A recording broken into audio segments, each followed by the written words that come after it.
ऋषिकेश सरांनी जेवढं इंट्रोडक्शन सांगितलं तेवढी काही श्रेष्ठ नाही आहे. विद्यार्थीप्रिय तुमची नक्कीच आहे. तर मला आवडतात विद्यार्थी, बोलायला आवडतं.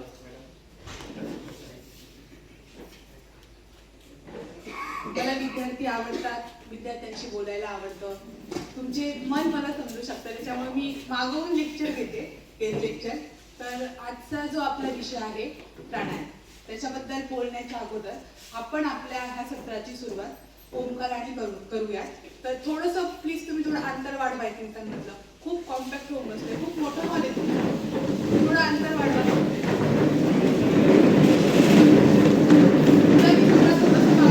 मी बसलेली आहात तसे तुमची पायाची घडी काढायची आहे, सरळ बसायचं आहे, पायाची हाताची ज्ञान मुद्रा करायची आहे.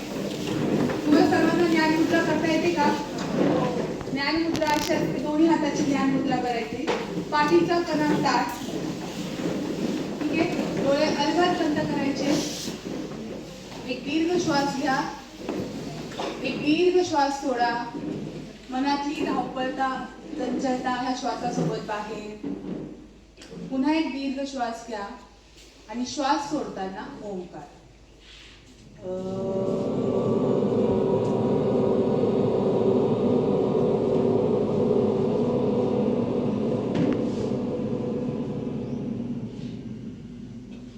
पुन्हा एकदा.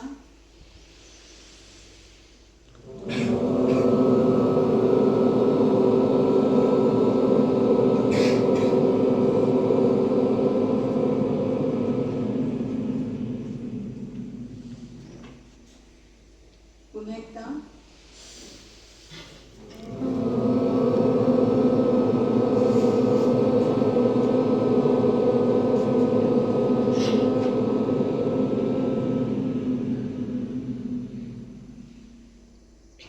ठीक आहे.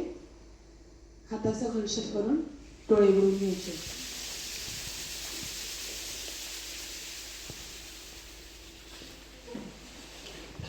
गुड. आपण आता बोलणार आहोत प्राणायाम विषयासंदर्भात बोलणार आहोत. मी अशा अपेक्षा करते की तुम्हाला थोडं फार प्राणायामाबद्दल माहिती आहे. ठीक आहे. जे फर्स्ट इयरचे स्टुडंट आहेत ते आयुर्वेदा येऊन किती दिवस झाले किंवा महिने झाले? 2 महिने झाले. आणि विद्यार्थ्यांना त्यांची सेकंड टर्म चालू आहे. सेकंड इयरची सेकंड टर्म झाली तुमची. सेकंड टर्म मध्ये तुम्हाला योगा होतं, म्हणजे तुमचं बरंचसं योगा शिकवून झालं असेल असं तुम्ही धरून मी आता बोलते. ठीक आहे. थोडा तुमचा विचार करून, थोडा तुमचा विचार करून. तर सगळ्यात पहिली स्लाइड तुम्हाला दिसते की सर्व जे आपण करतोय, वाग्भटांचं एक सुंदर सूत्र आहे की आपण जे काही सर्व करतोय ते कशासाठी करतोय मी तुम्हाला शिकवते. ठीक आहे. ठीक आहे. माझा हा एरिया ऑफ इंटरेस्ट आहे, मला काहीतरी त्याचं सुख भेटतंय म्हणून. ठीक आहे. तुम्ही काहीतरी करताय, मे बी याचे पर्पज किंवा सुखाचे मायने वेगवेगळे असू शकतात. काहींना असं वाटत असते मी डॉक्टर होईल, पैसे कमवल, लक्झरियस लाईफ घेईल, म्हणून आपण सगळं हे काही करत असतो. ठीक आहे. आता मी एक उदाहरण म्हणून तुम्हाला सांगते की समजा एखादा माणूस आहे आणि त्याचं भाड्याचं एक छोटंसं घर आहे. तर त्याची पहिली इच्छा काय असते? एक साधा 1 BHK फ्लॅट तरी घेतला पाहिजे अशी इच्छा असते, बरोबर आहे? Last agree? घेतला पाहिजे. बरं ठीक आहे. तो खूप मेहनत करतो, ओव्हर टाइम करतो आणि 1 BHK फ्लॅट घेतो. थोडा दिवस तो त्याच्यामध्ये राहतो. मग त्याचं सुख संपतं का? तिथं तो आनंदी होतो का?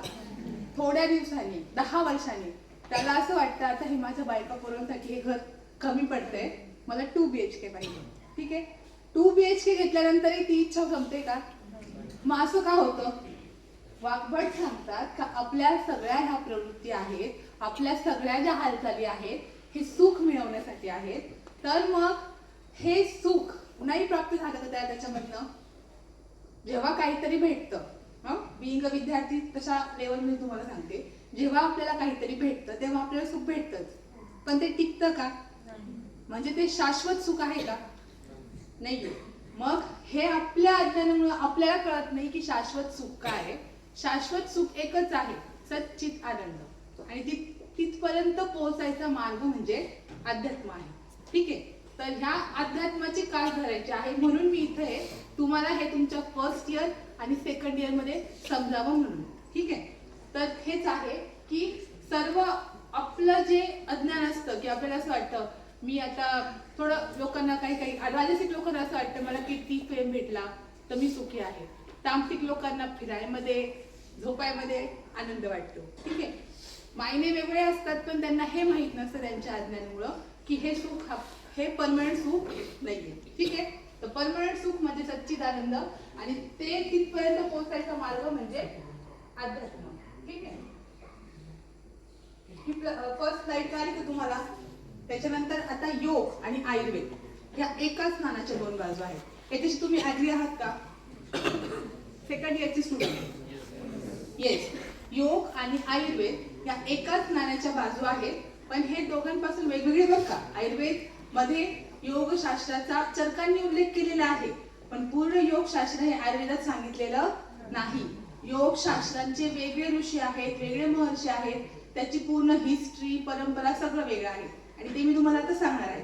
ठीक आहे, तर आयुर्वेद हे सेल्फ हिलिंग आहे आणि योगशास्त्र हे सेल्फ रिअलायझेशनचं शास्त्र आहे. ठीक आहे, आता मला एक सांगा, आपल्या आयुर्वेदामध्ये आपण काय म्हणतो, किती अंगाचा आयुर्वेद आहे? किती? 8 अष्टांग आयुर्वेद.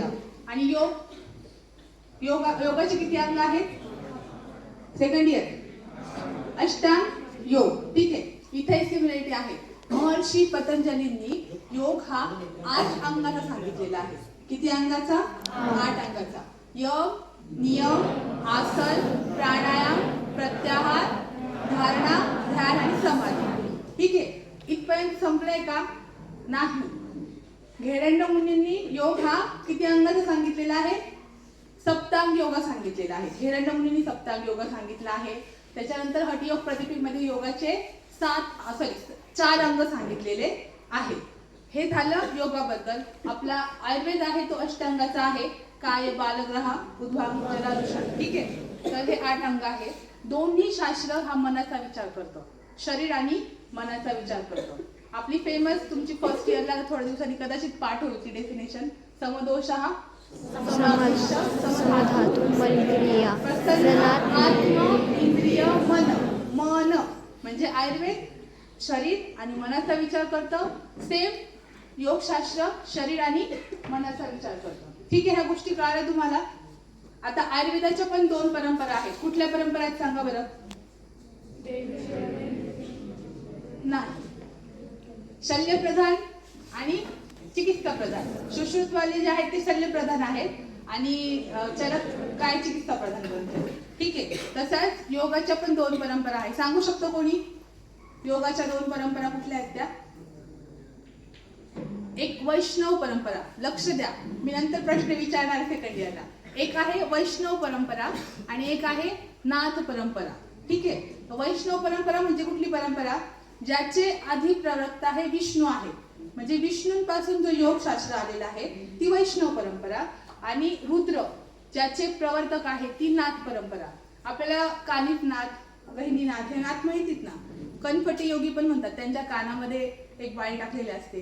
तर अशा 2 परंपरा आहेत. आता याच्यामध्ये काय फरक आहे तर जे वैष्णव परंपरा आहे ती परंपरा जास्त मनाचा विचार करते, शरीराचं जास्त ते बोलत नाही. ठीक आहे, आणि जी हठयोग ग्रंथी आहेत म्हणजे कानिफनाथवाले आहे म्हणजे नवनाथाची किंवा नाथ संप्रदाय आहे, हे शरीर आणि मन याचा सारखाच विचार करतो. त्याच्यामुळे पतंजली महर्षींनी आसनांचे प्रकार बद्दल काहीच बोललेले नाही, ते फक्त मनाचा विचार करतात. इकडे हठयोगाचे जेवढे ग्रंथ आहेत त्याच्यामध्ये आसनं, प्राणायाम खूप सांगून ठेवलेले आहेत. ठीक आहे, म्हणजे बऱ्यापैकी त्यांनी वर्णन केलेलं आहे. कळालं का? हा तुम्हाला SCQ सुद्धा येतो एक्झाम मध्ये की योग आणि आयुर्वेदाच्या मधला फरक किंवा डिफरन्स काय काय आहे. ठीक आहे, कळालं सर्वांना? ठीक आहे, काय आहे सांगा बरं. अष्टांग योग आणि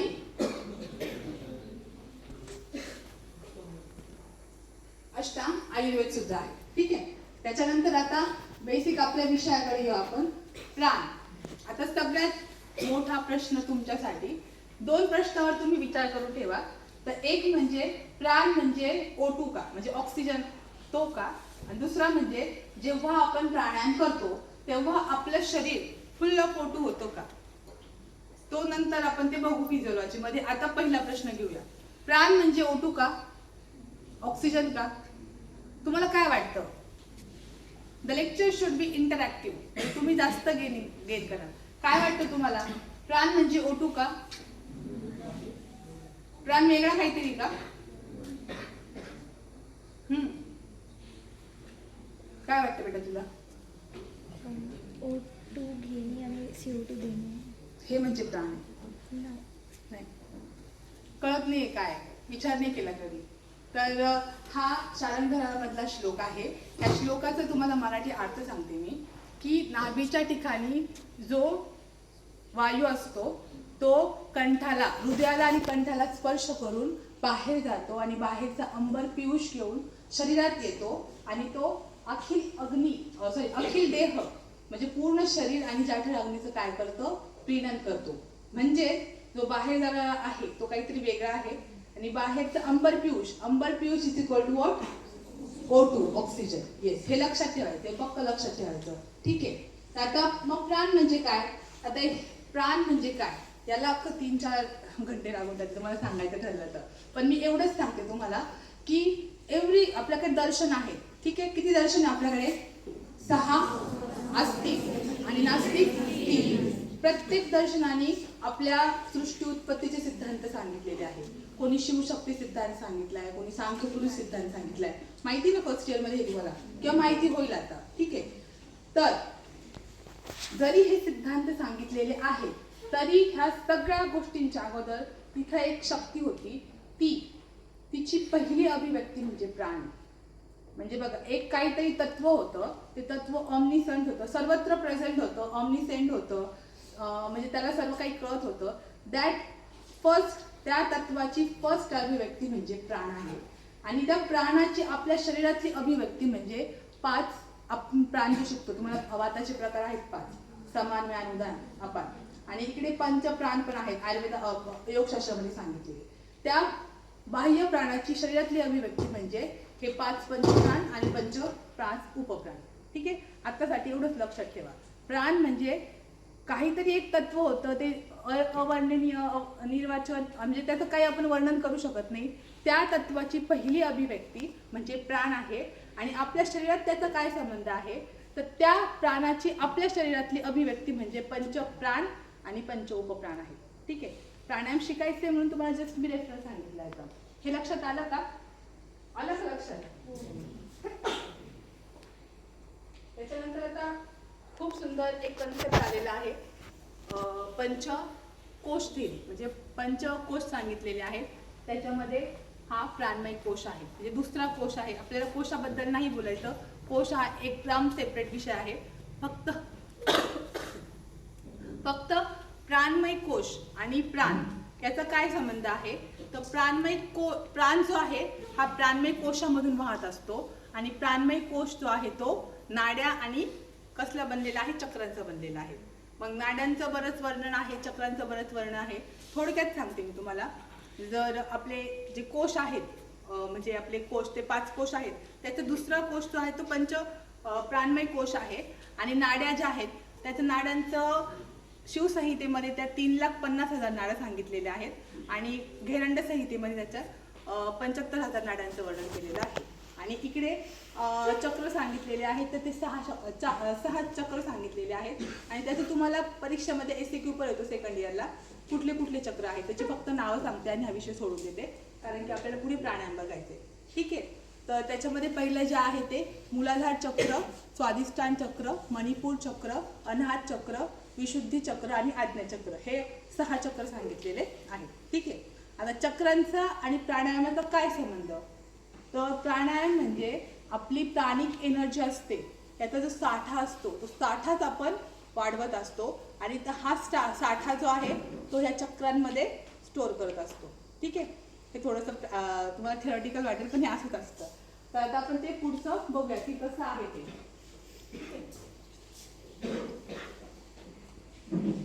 आता हा सगळ्यात महत्त्वाचा श्लोक, की हा तुम्हाला समजला तर तुम्हाला पूर्ण प्राणायाम समजून जाईल. ठीक आहे. काय आहे श्लोकामध्ये? तू वाच बेटा, काय श्लोक वाच. वाच कसंही वाच. तस्मिन् सति श्वास प्रश्वास संयोग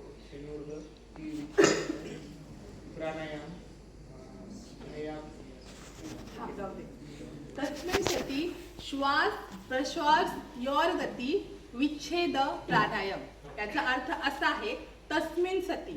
तस्मिन् सति म्हणजे काय, जे आपण अष्टांग योग बघितलेला आहे, यम नियम आसन. आसनासाठी जो तस्मिन् सति शब्द आलेला आहे. आसन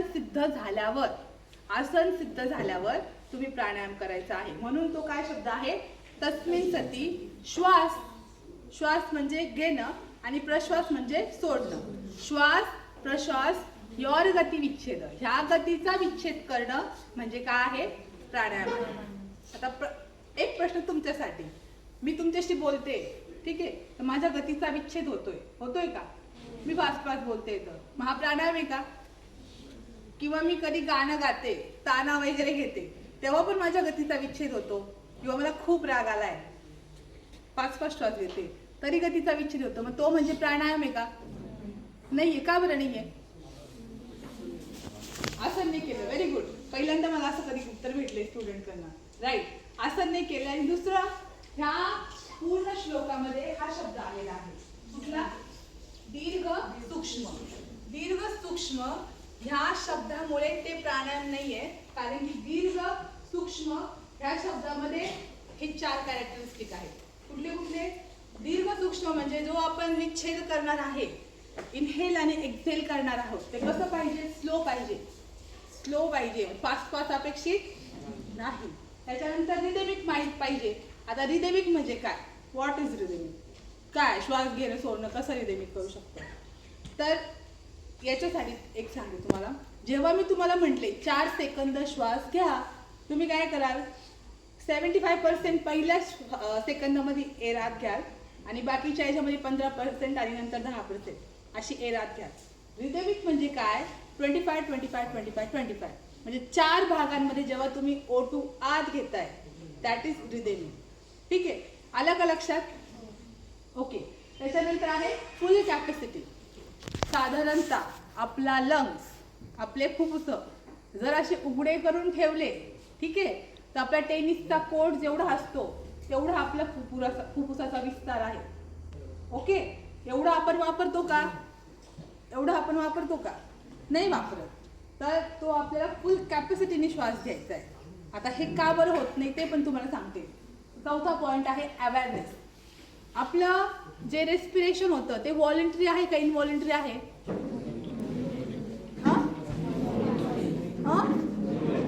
व्हॉलंटरी, इनव्हॉलंटरी आहे. Very good. जेव्हा आपलं रेस्पिरेशन सेंटर आपण जेव्हा इनव्हॉलंटरी श्वास घेत असतो, तेव्हा ते आपलं कुठे असतं? मेडुला ऑब्लॉंगेटा. आणि जेव्हा आपण त्याला व्हॉलंटरी करतो, म्हणजे आपण त्याला स्वइच्छेने दाबून ठेवतो किंवा फास्ट वगैरे करतो, तेव्हा ते शिफ्ट होतं कुठं? फ्रंटल लेबला, कॉर्टेक्सला. ठीक आहे. तेव्हा ते काय होतं? तो श्वास कसा होतो? With awareness. म्हणजे अवेअरनेस तिथं अपेक्षित आहे. ठीक आहे. मग हा दीर्घ आणि सूक्ष्म हा शब्द आहे, त्याच्यामध्ये 4 कॅरेक्टरिस्टिक आहे. It should be a slow, it should be a rhythmic, it should be of full capacity, and what it is of with awareness. आलं लक्षात? आलं का? बघा, हे समजून घ्या, हे खूप महत्त्वाचं आहे. तर तुम्ही चिकित्सा जरी केली किंवा तुम्ही मॉडर्नची जरी प्रॅक्टिस केली, मॉडर्नची सुद्धा लोक सांगतात प्राणायाम करा, ठीक आहे, आसनं करा, एक्सरसाइज करा, it is a modified root, पण सांगतात. तुम्ही जर आयुर्वेदिक प्रॅक्टिस केली तरी तुम्हाला हे गरजेचं आहे.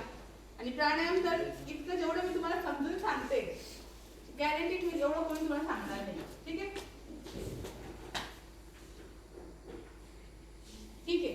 आता प्राणायाम म्हणजे काय, ह्या श्लोकामध्ये समजून सांगायचं आहे. आता हे झालं आपण की प्राणायाम म्हणजे काय कळालं. तसं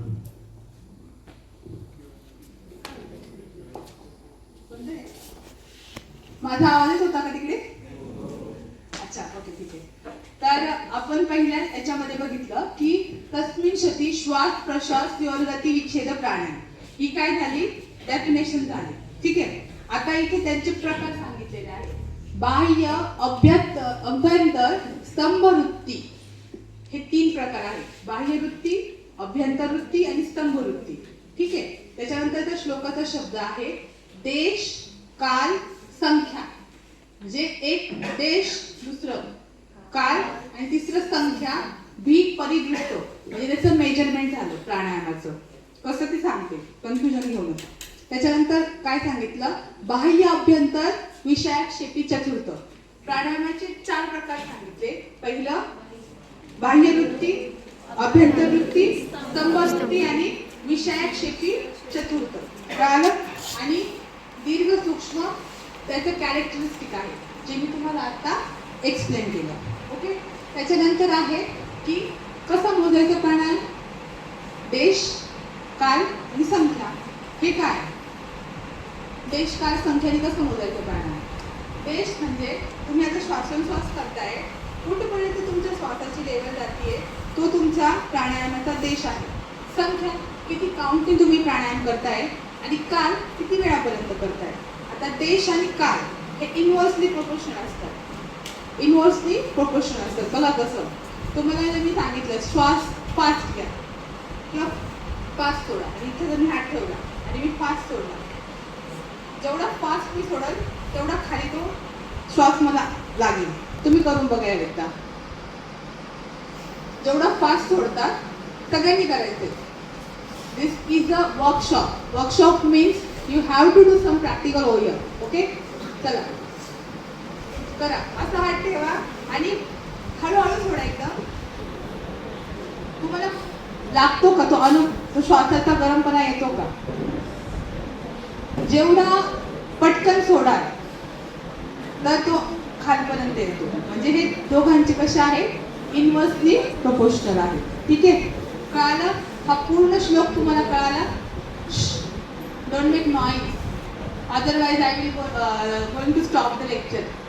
तुम्हाला अजून प्राणायाम करायचं आहे, शिकायचं आहे प्राणायाम कुठले येते.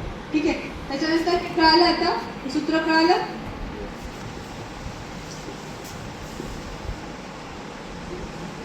ठीक आहे. आता हे सगळं करून काय करायचं आपल्याला, हे प्राणायाम करून काय करायचं आपल्याला, काय गोल आहे प्राणायामचा.